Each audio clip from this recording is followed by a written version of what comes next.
ku flitet se ferma VIP këtë vit, këtë sezon do të filloj shumë më shpejt se që fillonte, ka filluar sezonet e kaluara.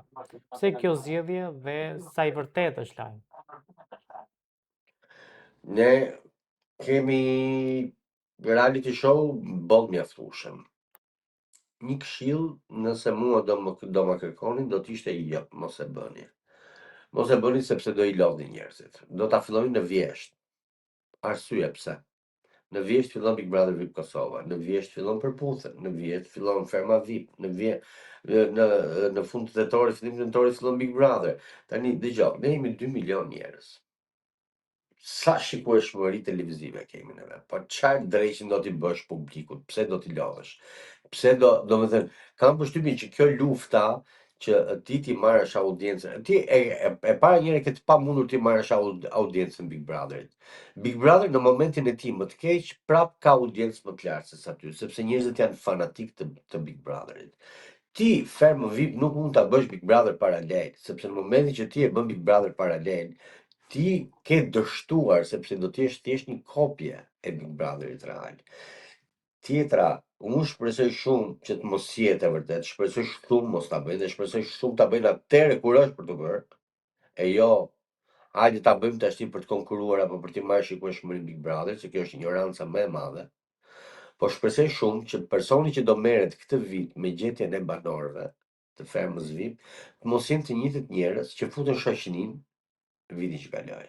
Dhe i bëj thirrje publike Vita Productionit dhe Olta Dulakut që të marrë një staf jashtë kësaj fushë, jashtë këtyre njerëzve, për të përzgjedhur castin e fermës VIP. Realisht, jashtë Vita Productionit, jashtë Vision Plusit, jashtë rrethit shoqënor, Eraldo Rexho, Arbana Osmani, Eduard Grishaj. Sepse do përfundoj një lloj si kjo ferma që kaloi, që u bë për i mbret Zotit me shoke e me shoqe edhe nuk kishin frikë, thonin diçka se çoshte burri i shoqes nga jashtë, e vinte vllai i asaj tjetrës, e vinte shoku i atij tjetrit, ai tjetri e kapte këtë, një tjetër ikte dilte nga ajo, nga gardhi e këta e fustin këtej nga ana tjetër. Domethënë ca marrëzira që domethënë unë nuk e di realisht. Edhe për mua kjo ferm ka pasur sukses për zhurmën sepse është komentuar shumë. Ata ta e din për faleminderit ne, po dhe që e din për faleminderit Moza Ahmetit që ishte fenomen. Po edhe Big Brother, një herë pati fenomenin Luizelli. Pjesa tjetër pastaj ishin të tërë kopjet e shëmtuara të Luizellit. Kështu që kam përshtypjen që edhe ferma tash do dali në një kopje e shëmtuar e Moza Ahmetit, se është mania për të kopjuar. Do të isha kategorikisht kundra kësaj gjës bërjes në vjesht. Kategorikisht, për mua është e tepërt, është idiotizëm dhe është falimentim i projektit. Një nga projekteve më të bukura realisht që këtë vit fatkeqësisht ta humbi konceptin sepse u kthye realisht në një Big Brother paralel. Çfarë po ndodh mes Gjesit dhe Gimbos pasi duket sikur ka një pauzë në bashkëpunimin mes çunave? Çunat nuk është se kanë bashkëpunuar ndonjëherë bashkë, çunat janë shok shumë të mirë, kanë vendosur të lënë bashkëpunimin jashtë sepse nuk duan të përzihen punën me shoqërinë. Për mua është një nga gjërat më të mira të mundshme që ata kanë bërë, sepse po se përzjeve punën me shoqërinë, apo shoqërinë me lekun, kur i themi neve më rëndom, është më e shëndosh shoqëria, është edhe më afat gjatë. Di që Gimbo ka një bashkëpunim me Adelina Ismaili, shpresoj të jetë një ripërpunim siç ndodhi ajo me Rezarta Shkurtën. Dhe shpresoj që të jetë i bukur dhe shpresoj që të vazhdoj shoqëria e tyre ashtu siç është. Por që jo, nuk ka mosmarrveshje. Pak por e sigurt. Selin Gimbo vazhdojnë të jenë të dashuruar? Qift më të lezetshëm dhe më të bukur nuk ka. Më thënë, janë të dy, unë i cilësoj nga këto qiftet që t'japin dhe humor, t'japin pozitivitet, t'japin dhe humor, që janë të dy shumë të lezetshëm. Janë të dashuruar absolutisht. Nuk e di pse ne shqiptarët jemi mësuar që t'i ndajmë, t'i pajtojmë njerëzit çdo javë, çdo muaj, bëjmë nga një ndarje, nga një pajtim, nga një dram, se nuk jetojmë dot pa telenovelat indiane alla Matteo Brichena. Po, jo, mirë, mashallah. Me që folëm për Mateon dhe Brikenën, si është dukur paraqitja e tyre, po themi në ekran si moderator? Po ai ka qenë një skenar që është vënë në lojë që ditën e parë, që një muaj para se të fillonte arena, më është dukur recituese ë Brikena deri diku për rolin që asaj i kishin lënë, pavarësisht se Brikena ka potenciale dhe është vajzë që do më pëlqente më shumë që qenë spontane siç ka qenë në Big Brother sesa me skalet. Brikenës nuk i duhet skaleta, Brikena është vajzë që skaletën e hedh poshtë edhe mund të flasë edhe mund të thotë gjëra shumë të bukura. Më vjen keq që është përdorur skaleta sepse e ka ngurtësuar. Pastaj Mateo, okay, për pjesën e sportit ishte mirë, por më duk çik e tepërt pjesa e këngës që nuk e kuptova pse. Elton, kemi pasur rikthimin e Egli Takos me një këngë, por edhe me një intervistë te Grita Duma. Si u duk? Siç më është dukur Egli për herë, që Egli është zgjuar, absolutisht. Që është artikuluar, e kemi thënë dhe këtu bashku ka qenë në Big Brother që mua më pëlqente artikulimi që Egli kishte. Më ka pëlqyer në muzikë vetëm në një rast që ka qenë ai me Olsi Bylikun, ish partnerin e saj. Më pëlqeu edhe këtë herë se t'i japim Cezarit çfarë i takon Cezarit, absolutisht. Edhe shpresoj që të bëj karrierë, shpresoj që të ketë gjetur mënyrën e dur për të rikthyer fuqishëm në skenë. Kemi nevojë për të tillë personazhe të pabërpis, do të thoja, realisht.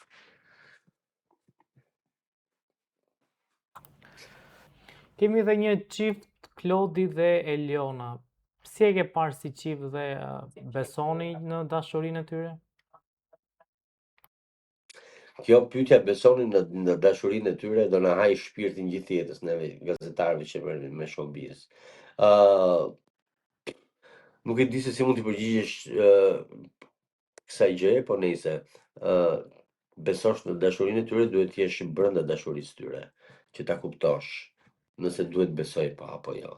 Se ne nganjëherë jemi fanse të një gjëje të bukur të parë nga jashtë, po nuk e dim se si është nga brenda. Edhe një mollë mund të jetë shumë e bukur nga jashtë, por është e kalbur nga brenda. Ti beson që ajo molla është shumë e mirë dhe ta marrësh dhe ta hash.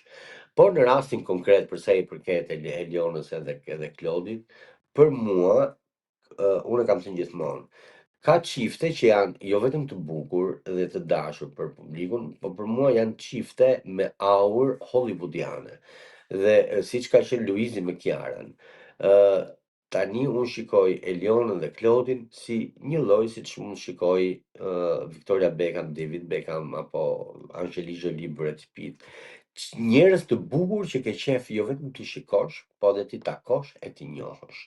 Dhe rrallë herë showbizi ka të tilla çifte sepse siç e dim shumica janë të shtirur. Kështu që këta të paktën për mua tre çiftet më të besueshme absolutisht është Luizi, Kiara, Klodi, Eliona, Selin, Limbo.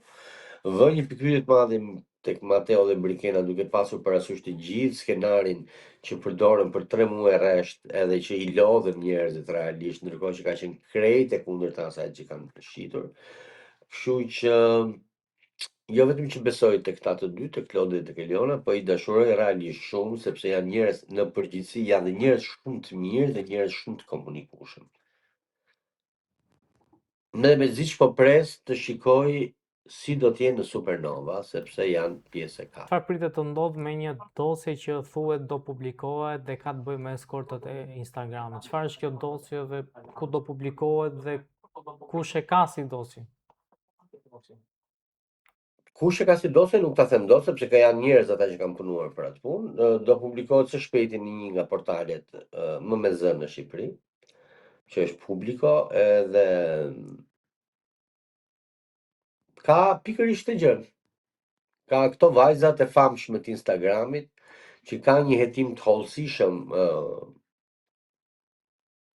si punojnë, çfarë punojnë, me kë punojnë, sa paguhen personazhe të caktuar që kanë pasur persona të infiltruar pamje filmike, mesazhe, çdo gjë do publikohen së shpejti dhe janë goxha shumë.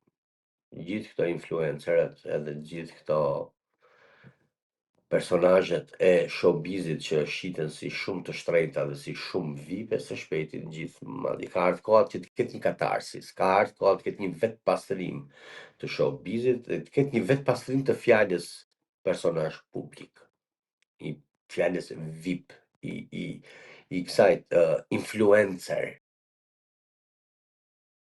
Këto, të gjithë këto përfshin aq shumë personazhe, janë personazhe aq të njohur, janë vajza aq të njohura të showbizit dhe të ekranit, sa që juve nuk e imagjinoni dot. Dhe realisht, kur të shikoni video, fakte të pakundërshtueshme, s'është e pamundur, po, se si qasja e tyre është karshi bizneseve, partnerëve, si ata one night stand dhe si ata që mund të kenë pasur në krah, është shokuese. Po ju them vetëm një rast, një nga këto vajza, ndërkohë që bënte influencer në thojza, kryente edhe eskortim në jugun e Shqipërisë, vetëm për sezonin veror, ka fituar 60.000 euro. Dhe është një personazh shumë i njohur. Realisht. Pra pritet që vera të jetë e nxehtë, jo veç po themi për Fundi i verës dhe fillimi i vjeshtës do të jetë tërmet në showbiz. Jo më fal që të ndërpres, ajo nuk ka reaguar që nuk është e vërtet. Asajt nuk i thjesht nuk i ka pëlqyer termi që unë kisha përdorur, në një video sqaruese që vajza në fjalë kishte bërë, thonte që nuk e kam problemi se neve të gjithë ndahemi dhe lidhemi me njerëz tjerë, theu mua thjesht nuk më pëlqeu termi që ishte përdorur, sepse për të fjala dashnor i jetës, neve kemi dashnor dikon. Si mund të quhet ofendim për shembull? Neve dashnorin e kemi emër. Ka ndonjë gjë të keqe. Ti thua tjetër që ke dashnore e jetës, dashnore e dashnisë, dashnore e ushqimit, dashnore e partnerit. Çka ka të keqe këtu? Se nuk e kuptova. Dhe fjala tek ajo ishte që ajo vetë reagoi duke thënë që unë kam këtë termi dashnor. Se me sa duket e duan partner të dashur, bashkëshort, bashkëtuesa, nuk e di se si e duan këta. Megjithatë unë pra për sa kohë, sipas informatave të mia, personi në fjalë është midis dy zjarreve, për mua është dashnor.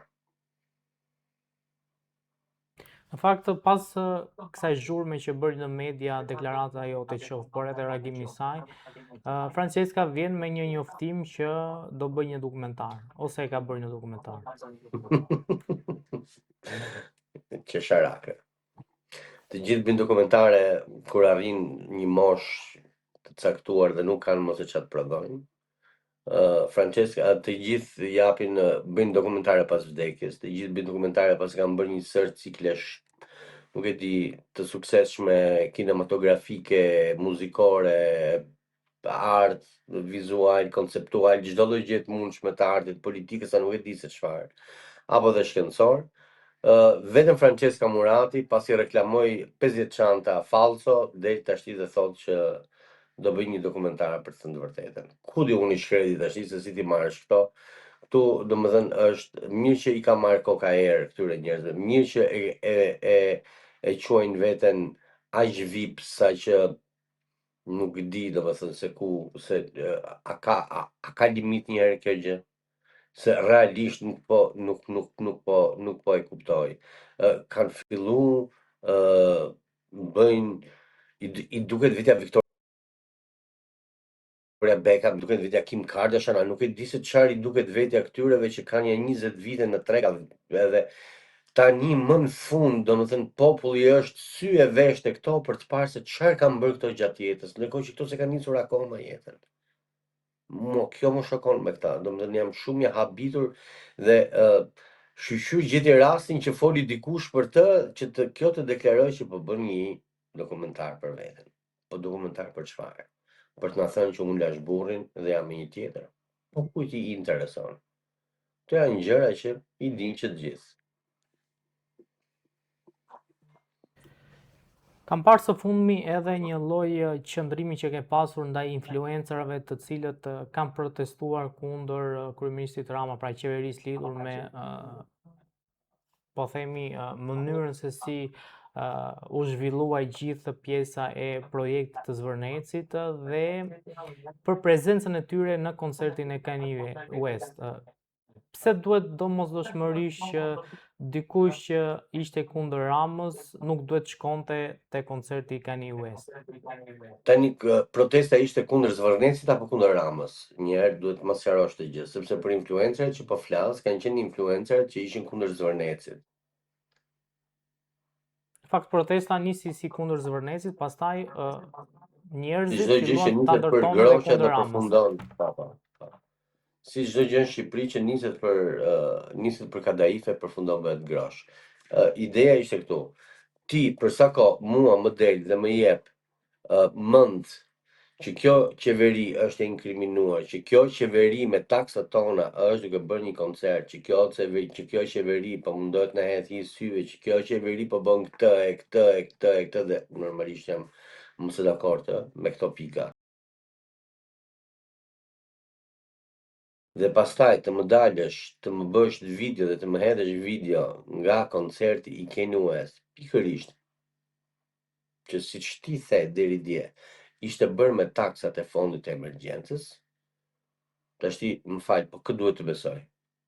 Të besoj atë që dje thoshte kështu apo atë që dje bënte këtë? Të kam thënë unë e kam thënë që ditën e parë. Të gjithë këto turli influencerash në thojza, se këto i vetëm veten influencojnë, se nuk influencojnë kërkën tjetër.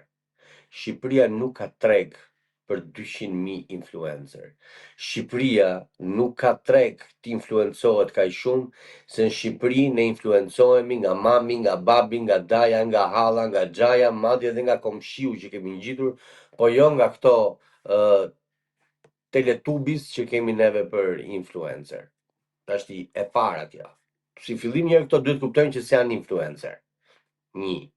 E dyta që ti zonjë dashur duhet mbash një qëndrim. Këto kur së mbajnë një qëndrim për produktin që i bëjnë reklam, po të marrë një shembull, një nga këto influencerët që kërcente djathtë atje para 2 ditësh atje dhe bënte si e të shmendur, sikur kishte kap qellin me dorë. Po të jap një shembull, ka reklamuar brenda një muaji 5 lloje të ndryshme firmash kremi. Tashti, nëse ti quhesh influencer, ku ja bën trurin tjetrit turli dhe nuk di se çfarë po i reklamon, po mjafton të marrësh lekë si e babzitur. Ato lekë që ti as nuk i ke deklaruar ndonjëherë. As ke për të paguar ndonjëherë taksa.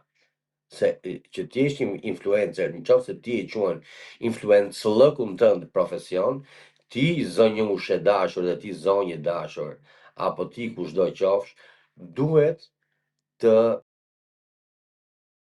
japësh kontributin tënd, siç e japin firmat që t'japin ty lekët, që ja zëk edhe atyre se ta japin pa faturë. Ja zëk edhe ty që nuk kontribon në financat e shtetit, në arkën e shtetit, sepse duhet paguash taksat e tjera e tjera. Këto lloj influencesh janë të pabesueshëm për një produkt kremi, llogaritë mund të jenë besueshme për gjëra kaq të mëdha sa qeveria, edhe qeverisë, Rama, Berisha, Begaj, njëra më kishte dalë më bënte ironi ku e kam presidentin dhe qeshte ha, dhe ndërkohë protestonte dhe bënte si e kërcënuar, po koncerti nuk e la pa vajtër, lutem shumë. Mes 60.000 vetëve nuk u ndje e kërcënuar, çuditërisht. Ama për të marrë ca follow në Instagram dhe për të rikthyer edhe një herë në sken, u ndje e kërcënuar. I përgëzoj të paktën që një pjesë e tyre kishin vajtur në Zvërnec, se si ato me kaçurrela, si ato pa kaçurrela, të paktën minimalisht mësuan ku ishte Zvërneci. Elton, po në këndvështrimin tuaj, kush mund të jetë një influencer? Pra çfarë kushtesh duhet të plotësojë një personazh që të quhet influencer? Duhet me influencosh, duhet më bësh ti që unë ta marr për mua, Për mua, dy influencere që unë i njoh edhe kam respekt absolutisht për punën që bëjnë dhe që po korrin sukses në punën që bëjnë, janë Ditea Berisha dhe Sara Berisha. Mbase nuk janë këto gocat e zhurmshme nëpër televizione, nuk janë këto gocat që bëjnë rrëmuj lart e poshtë apo të bëjnë këto skandalet mediatike siç këto të tjerat preferojnë që t'i bëjnë, sepse i duket vetja shumë interesante këtyreve. Këto të dyja motra, po ecin me një linjë të caktuar, jo që nuk janë hapur e nuk janë stërhapur siç përhapin këto me 800 lloje firmash brenda muajit dhe ti nuk e di se ku do bësh, se çfarë do marrësh dhe çfarë nuk do marrësh. Sepse ndërkohë që ti shkon për të marrë atë që ajo të ka thënë dje, ajo të nesërmen ka dalë me një film tjetër, ti rri dhe thua, ore prit një sekond tash, kjo është po tallet me mua apo çfarë. Kështu që para preferoj dhe realisht mendoj se për mua dy influenceret më të suksesshme në Shqipëri për momentin janë Ditea Berisha dhe Sara Berisha, sepse janë të vetmet që kanë mbi 3 vjet që ndjekin të njëjtën linjë biznesi që kanë pasur që nga dita e parë. Elton, Sepse në Shqipëri ka një problem që quhen influencere, këto që dalin me gjoks jashtë me vithe jashtë, sepse klikohen nga turma se të vdesin të shohin çiktul, po jo se shesin, këto nuk shesin. Këto shesin thjesht trupin, imazhin, pamjen, po jo se shesin produktin. a ka pasur Influencer personazhe është ajo që po, A ka pasur personazhe që kanë dalë në shesh dhe me reagimet e tyre kanë influencuar njerëz që të dalin përsëri në shesh? absolutisht zero. Njerëzit kanë dalë shesh sepse janë influencuese, i ka vajt si kampanjë, se në kockë, si ka vajtur, s'kan dalë në shesh se doli Fatma me kaçorrela apo doli Fatma pa kaçorrela. Tash të lutem shumë, nëse ti mendon se 100.000 njerëz dolën në shesh se ishte Fatma, ishte Fioralba apo ishte Dea Michel, apo ajo tjetra Rizarta Hoxha, këto që marrin kameraman me vete që të duken bukur kur ta hedhin në Instagram, tash të lutem shumë, po jo, atëherë quhet protesta pas ka qenë paçavure, nëse unë mendoj që këto njerëzit janë influencuar nga ato. Le njerëz që s'e mendoj fare. Njerëzit kanë dalë atje për hallin e vetes, kanë dalë për kashorrelat e asaj, apo flokët apo fustanet e X-it apo Y-it. Njerëzit kanë dalë që i ka vajt si kampanjës. Njerëzit kanë dalë se nuk durojnë dot më arrogancën. Dhe njerëzit kanë dalë se ka ardhur një pikë që të thuhet mjaft është mjaft. Po ç'lidhje më kanë këto?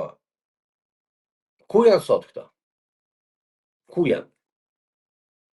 Ai shef Gjokundi apo dalin në doli dhe kjo moda tash që hajde bëjmë review negative, hajde shajm.